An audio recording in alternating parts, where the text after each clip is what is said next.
ಏನಂದ್ರೆ ಈ ನುಡಿ ನಿಮ್ದು ಕರೆಕ್ಟಾ ಸರ್? ಇದು ತೆಂಗಿ ಬಗ್ಗೆ ಕರೆಕ್ಟಾ ಸರ್? ನಡೆ ಬಿಟಿ ಹಾಕಿ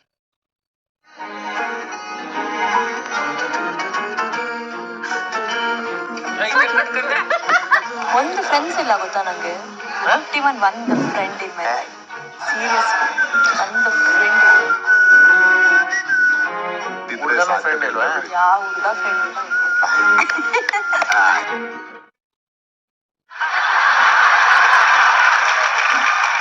ಬೈದವೇ ಇದು ಈ ವಾರದ ಮಾತ್ರ. ನಿಮ್ಮ ನುಡಿ ಬಂದ ಮೇಲೆ ಆದಂತ ನಡೆ.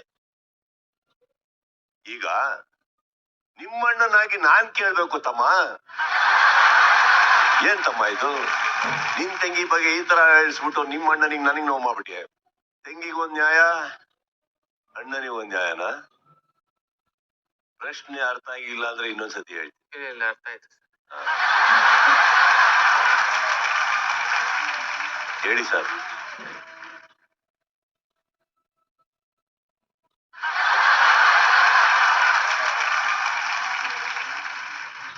ರಿಷಾ ಅವರೊಟ್ಟಿಗೆ ನೀವು ಇರೋದು ತಪ್ಪಾಯ್ತಾರ?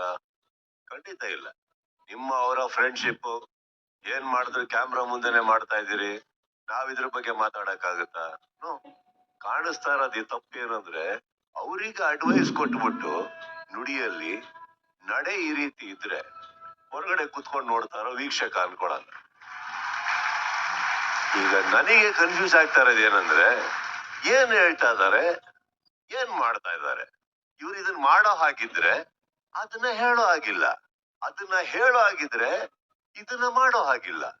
ಇವೆರಡು ಮಾಡೋ ವ್ಯಕ್ತಿ ನಾನು ವೀಕ್ಷಕನಾಗಿ ಹೇಗ್ ನೋಡ್ಬೇಕು? ಇಲ್ಲಿ ಬೆಂಕಿ ಅಂತ ಹೇಳ್ಕೊಂಡು ಅವ್ರನ್ನ ಕರೆದು ಈ ತರ ಮಾತಾಡಿದಾಗ ಸಮಾಜ ನಿಮ್ಮ ಪ್ರಕಾರ ವೇದಿಕೆ ಅಂತ ಬಂದಾಗ ಎಲ್ಲಾರು ನೋಡ್ತಾ ಇದಾರೆ ಅನ್ನೋದು ನಿಮಗೂ ಗೊತ್ತು. ಆ ಟೈಮಲ್ಲಿ ಕರೆದು ಹೇಳಿದಾಗ ಇಲ್ಲಿ ತಂಗಿ ಅಣ್ಣನ ಸಂಬಂಧ ಎಲ್ಲಿ ಬರುತ್ತೆ? ತಂಗಿಗೆ ಯಾರು ಆತರ ಹೇಳಲ್ಲ ಊರ್ ಮುಂದೆ ಕರೆದು. ಯಾಕಂದ್ರೆ ತಂಗಿ ಗೌರವ ನಮ್ ಗೌರವ ಅನ್ಕೋತೀವಲ್ವಾ?